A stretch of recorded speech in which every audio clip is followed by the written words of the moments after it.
ലേവ്യ പുസ്തകം അദ്ധ്യായം 20. വിവിധ ശിക്ഷകൾ.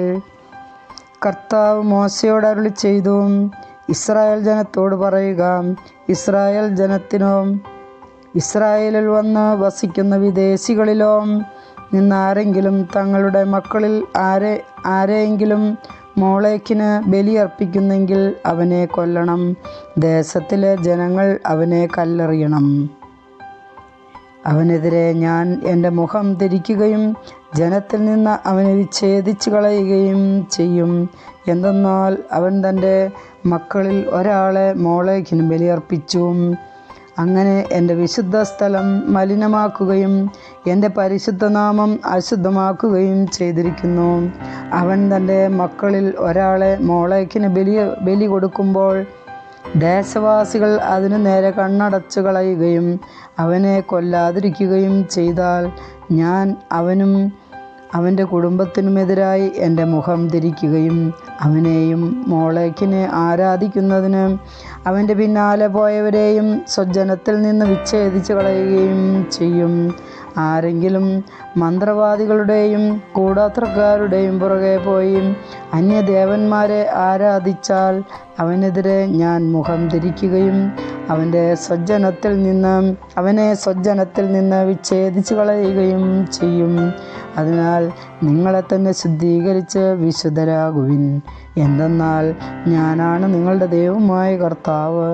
എൻ്റെ പ്രമാണങ്ങൾ പാലിക്കുകയും അവയനുസരിച്ച് പ്രവർത്തിക്കുകയും ചെയ്യുവിൻ. എന്തെന്നാൽ ഞാനാണ് നിങ്ങളെ വിശുദ്ധീകരിക്കുന്ന കർത്താവ്. പിതാവിനെയോ മാതാവിനെയോ ശപിക്കുന്നവനെ വധിക്കണം. പിതാവിനെയോ മാതാവിനെയോ ശപിച്ചതിനാൽ അവൻ്റെ രക്തം അവൻ്റെ മേൽ തന്നെ പതിക്കട്ടെ.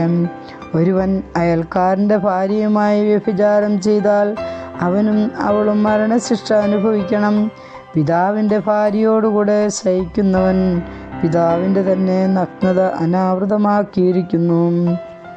രണ്ടുപേർക്കും വധശിക്ഷ നൽകണം.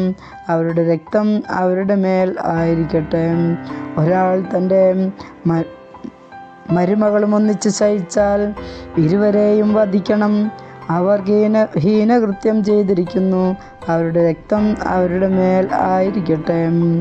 ഒരുവൻ സ്ത്രീയോടുകൂടെ എന്ന പോലെ പുരുഷനോടുകൂടെ ശയിച്ചാൽ ഇരുവരും ഹീനമായ പ്രവൃത്തിയാണ് ചെയ്യുന്നത്. അവരെ വധിക്കണം. അവരുടെ രക്തം അവരുടെ മേൽ ആയിരിക്കട്ടെ. ഒരാൾ ഒരു സ്ത്രീയെയും അവളുടെ അമ്മയെയും പരിഗ്രഹിച്ചാൽ അത് ഹീനകൃത്യമാകുന്നു. നിങ്ങളുടെ ഇടയിൽ ഇതുപോലുള്ള ഹീനകൃത്യം ഉണ്ടാകാതിരിക്കാനായി 3 പേരെയും തീയിൽ ദഹിപ്പിക്കണം. മൃഗത്തോടുകൂടെ ശയിക്കുന്നവനെ വധിക്കണം. മൃഗത്തെയും കൊല്ലണം. ഒരു സ്ത്രീ ഏതെങ്കിലും മൃഗത്തെ സമീപിച്ച് അതിൻ്റെ കൂടെ ശയിച്ചാൽ അവളെയും മൃഗത്തെയും നിങ്ങൾ വധിക്കണം. അവർ മരണശിക്ഷ അനുഭവിക്കണം. അവരുടെ രക്തം അവരുടെ മേൽ ആയിരിക്കട്ടെ. തൻ്റെ പിതാവിൽ നിന്നോ മാതാവിൽ നിന്നോ ജനിച്ച സഹോദരിയെ ഒരുവൻ പരിഗ്രഹിക്കുകയും അവർ പരസ്പരം തങ്ങളുടെ നഗ്നത കാണിക്കുകയും ചെയ്യുന്നത് നികൃഷ്ടമാണ്. സ്വജനത്തിൻ്റെ മുൻപിൽ വച്ച് അവരെ വധിക്കണം. അവൻ തൻ്റെ സഹോദരിയുടെ നഗ്നത അനാവൃതമാക്കിയിരിക്കുന്നു. അവൻ അതിൻ്റെ കുറ്റം വഹിക്കണം. ഒരുവൻ ആർത്തവകാലത്ത് സ്ത്രീയോടുകൂടെ ശയിക്കുകയും അവളുടെ നഗ്നത അനാവൃതമാക്കുകയും ചെയ്താൽ അവൻ അവളുടെ സ്രാവം അനാവൃതമാക്കുന്നു. അവൾ തന്നെ തൻ്റെ രക്തസ്രാവവും. 2 പേരെയും സ്വജനത്തിൽ നിന്ന് വിച്ഛേദിക്കണം. മാതൃസഹോദരിയുടെയോ പിതൃസഹോദരിയുടെയോ നഗ്നത അനാവൃതമാക്കരുത്. എന്തെന്നാൽ അത് സ്വന്തം ചാർച്ചക്കാരുടെ തന്നെ നഗ്നത അനാവൃതമാക്കലാണ്. അവർ തങ്ങളുടെ കുറ്റം വഹിക്കണം. പിതൃവ്യൻ്റെ ഭാര്യയുമായി ശയിക്കുന്നവൻ പിതാവിൻ്റെ നഗ്നത അനാവൃതമാക്കുന്നു. അവരുടെ പാപം അവർ വഹിക്കണം. അവർ മക്കളില്ലാതെ മരിക്കണം. സഹോദര ഭാര്യയെ പരിഗ്രഹിക്കുന്നത് അവിശുദ്ധമാണ്. അവൻ തൻ്റെ സഹോദരൻ്റെ തന്നെ നഗ്നതയാണ് അനാവൃതമാക്കുന്നത്. അവർക്ക് സന്താനങ്ങൾ ഉണ്ടാകരുത്. നിങ്ങൾക്ക് വസിക്കുവാനായി ഞാൻ നിങ്ങളെ എങ്ങോട്ട് നയിക്കുന്നു, ആ ദേശം നിങ്ങളെ തിരസ്കരിക്കാതിരിക്കാൻ നിങ്ങൾ എൻ്റെ നിയമങ്ങളും കൽപ്പനകളും അനുസരിക്കുകയും അനുഷ്ഠിക്കുകയും ചെയ്യുവിൻ.